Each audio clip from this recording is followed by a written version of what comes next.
বাংলাদেশ অস্থিতিশীল যদি না কথার কথা যদি হয়ও, তাহলে ওনারা আরামে থাকতে পারবেন। 18 কোটি লোকের দেশ এটা।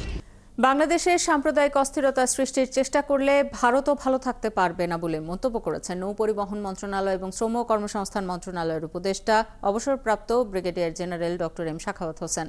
দুপুরে নারায়ণগঞ্জে ৫ নম্বর মাঝঘাট এলাকায় বিআইডব্লিউটিএ BRWTP-1 প্রকল্পের লঞ্চঘাট মাল্টিপারপাস জেটি পরিদর্শন শেষে তিনি এসব কথা বলেন।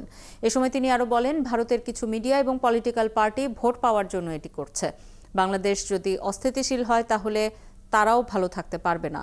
ভারতের সঙ্গে বাংলাদেশের যে সম্পর্ক সেটা সমতার ভিত্তিতে এগিয়ে যাবে। পরে শীতলক্ষ্যা নদী সহ দেশের সব নদী দূষণ রোধে পরিবেশ মন্ত্রণালয়কে এবং নৌ মন্ত্রণালয় সব ধরনের সহায়তা করবে বলে জানান উপদেষ্টা। তারা যদি আমাদের পায়ে পড়ে ঝগড়া করতে চায়, তাহলে আমরা তো সবসময় আর চুপ থাকবো না, আমাদের মিডিয়াও চুপ থাকবে না। এটা কি ভালো লক্ষণ? ভালো লক্ষণ। প্রতিবেশী দেশের সাথে সম্পর্ক ভালো হওয়া উচিত।